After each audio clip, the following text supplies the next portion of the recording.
नमस्कार दोस्तों, मेरा नाम है आयुष और आज के इस वीडियो में हम बात करने वाले हैं इन्फोसिस लिमिटेड के बारे में, जो कि इंडिया की सेकेंड लार्जेस्ट आईटी कंपनी है। आज है 24 दिसंबर 2020 और आज हम इन्फोसिस लिमिटेड का एक छोटा सा फंडामेंटल एनालिसिस करने वाले हैं।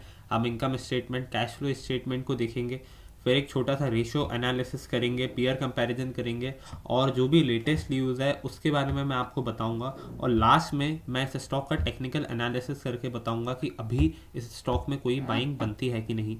तो यही सारी चीज़ों के बारे में हम बात करने वाले हैं इस वीडियो में। दोस्तों, अगर आपने हमारे चैनल को अभी तक सब्सक्राइब नहीं किया है तो प्लीज़ सब्सक्राइब करें हमारे चैनल को और लाइक कीजिएगा इस वीडियो को अगर वीडियो पसंद आता है तो। अब अगर मैं अभी इसकी रिसेंट न्यूज़ की बात करूं दोस्तों, तो अभी जो है इन्फोसिस ने अपना ऑल टाइम हाई बनाया है, क्योंकि इसने एक डील जीती है, मल्टी ईयर डील डेमलर के साथ। तो दोस्तों, ये जो डेमलर कंपनी है ये मर्सिडीज़ की ओनर है, बहुत बड़ी कंपनी है डेमलर, बाहर की यूएस की। और इससे इसने एक बड़े अमाउंट की डील जीती है, इसी वजह से हमें शेयर प्राइस में बहुत एप्रिसिएशन देखने को मिला है। पिछले कुछ समय से सारे आईटी स्टॉक्स ऊपर की तरफ जा रहे थे। अगर मैं यहाँ पे इन्फोसिस की बात करूँ तो इन्फोसिस का अभी करंट प्राइस 1234 रुपये चल रहा है। अभी मार्केट में ट्रेडिंग हो ही रही है, जैसा कि आप लोग देख सकते हैं। अगर मैं यहाँ पे इन्वेस्टमेंट चेकलिस्ट की बात करूँ तो स्टॉक ओवर वैल्यूड दिखा रहा है टिकरटेप.com के अनुसार। बाकी एफडी से अच्छे रिटर्न्स दिए हैं, डिविडेंड भी अच्छा प्रोवाइड करता है। ये टेक्निकल एनालिसिस का जो एंट्री पॉइंट इंडिकेटर है यहाँ पे भी दिखा रहा है कि स्टॉक में डिमांड अच्छी हाई है और कर्जा कम है, इसलिए कोई भी रेड फ्लैग इसमें ऐसा दिखा नहीं रहा है दोस्तों। ये बात हो गई छोटे से इन्वेस्टमेंट चेकलिस्ट के ऊपर। अब हम देखते हैं कि हिस्टोरिकल रिटर्न्स कैसे हैं। वनडे में आप देख सकते हैं अभी 1.5% डाउन चल रहा है ये। अगर हम 1 वीक की बात करें तो 8% के रिटर्न दिए हैं इसने। 1 मंथ में अगर हम देखें तो 10% के आसपास रिटर्न है।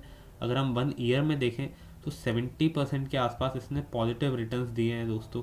मार्च में जब कोरोना वायरस आया था तब ये स्टॉक बहुत ज़्यादा गिरा नहीं था दोस्तों।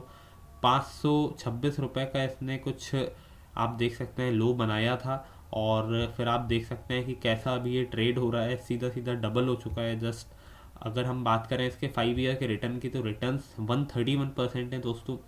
यहाँ पे रिटर्न्स 131% से भी ज़्यादा है दोस्तों, क्योंकि ये जो स्टॉक है बहुत अच्छा डिविडेंड प्रोवाइड करता है और शेयर में कभी कभी बायबैक भी कर लेते हैं कंपनी वाले। तो इस वजह से जो रिटर्न प्रोफाइल है वो जो यहाँ पे दिख रही है इससे भी ज़्यादा है दोस्तों।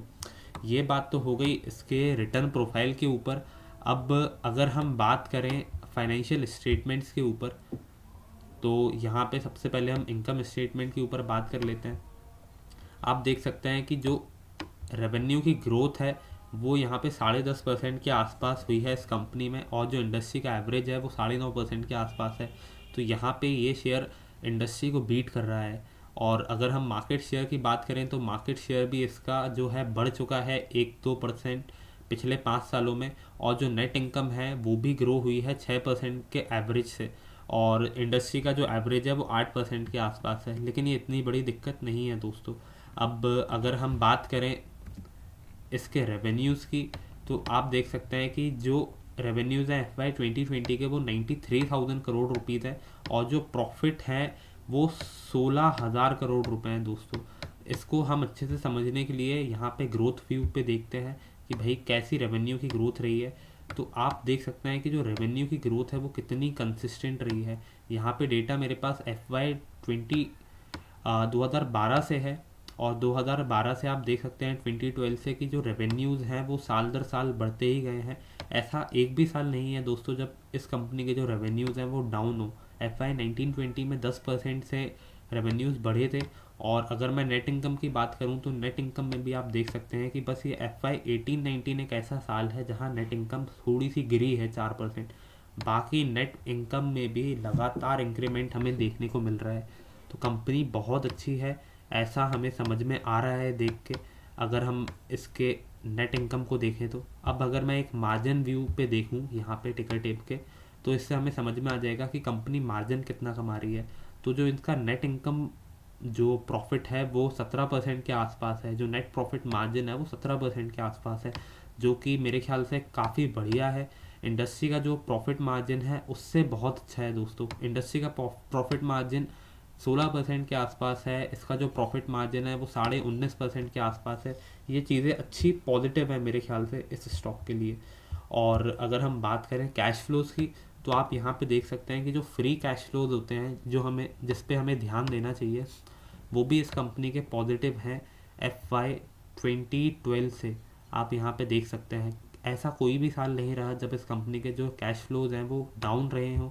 तो ये भी एक पॉजिटिव इंडिकेटर है। ये सारी चीज़ें दिखा रही हैं कि जो कंपनी है वो फंडामेंटली बहुत ज़्यादा स्ट्रॉन्ग है दोस्तों।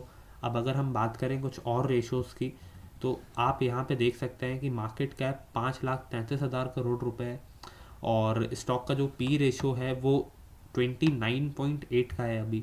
लेकिन अगर हम ROCE देखें 32.6% है, रिटर्न ऑन इक्विटी 25.3% है। तो इसके जितने भी पैरामीटर्स हैं जो परफॉर्मेंस को दिखाते हैं कि भाई कंपनी परफॉर्म कैसा कर रही है, उन सब में ये A ग्रेड पाता है, यानी कि एकदम एक्सेलेंट स्टॉक है अगर हम फंडामेंटली बात करें तो। अब थोड़ा अगर हम वैल्यूएशन को देखें तो 29.8 का है, यहाँ थोड़ा सा महंगा है मेरे ख्याल से तो स्टॉक, पर गिवन द ग्रोथ मेरे ख्याल से जस्टिफाई करता है ये वैल्यूएशन। यहाँ पे आप देख सकते हैं कि जो इंटरेस्ट कवरेज रेशो है वो 132 टाइम्स है, जो कि बहुत ज़्यादा है। बहुत कम कंपनीज़ में इतना अच्छा हमें देखने को मिलता है इंटरेस्ट कवरेज रेशो। ये सारी बातें हो गई इन्फोसिस के बारे में। अब अगर हम एक पीयर कंपैरिजन करें तो आप यहाँ पे देख सकते हैं कि इसका जो मार्केट कैप है वो लगभग 5,33,000 करोड़ रुपए के आसपास है। और आप देख सकते हैं कि यहाँ पे अगर हम पीयर एक कंपैरिजन करें तो TCS के बाद सबसे महंगा स्टॉक इन्फोसिस ही है। तो मेरे ख्याल से फंडामेंटली तो ये अभी थोड़ा सा महंगा है, और ओवरऑल IT सेक्टर ही थोड़ा सा अभी महंगा है अगर हम बात करें फंडामेंटली तो। अब यहाँ पे मैंने चार्ट्स पे लगा लिया है इन्फोसिस लिमिटेड को, और आप देख सकते हैं अभी ट्रेडिंग हो रही है 1232 के प्राइस पॉइंट पे। और यहाँ पे जो स्टॉक है दोस्तों, इसने जब ऑल टाइम हाई अपना बनाया था, तो आप यहाँ पे देख सकते हैं कि एक गैप छूटा हुआ है यहाँ पे, और जो आज गैप भर रहा है, तो मेरे ख्याल से अभी ऑल टाइम हाई पे ट्रेड कर रहा है, तो अभी इसमें कोई बाइंग पोजीशन है नहीं। लेकिन अगर ये स्टॉक अपने 50 डेज़ के मूविंग एवरेज के आसपास आता है तो इसमें आप डेफिनेटली बाइंग करिएगा, क्योंकि जो मोमेंटम है वो काफ़ी अच्छा है, इसमें अप ट्रेंड में चल रहा है ये स्टॉक। तो ये स्टॉक जैसे ही 1150 के आसपास के लेवल आए आप इसको बाय करने का कंसिडर कर सकते हैं। दोस्तों ये था आज का छोटा सा एनालिसिस इन्फोसिस लिमिटेड के बारे में। अगर वीडियो अच्छा लगा हो तो लाइक कीजिएगा इस वीडियो को, सब्सक्राइब करिएगा हमारे चैनल को, and thank you for watching this video.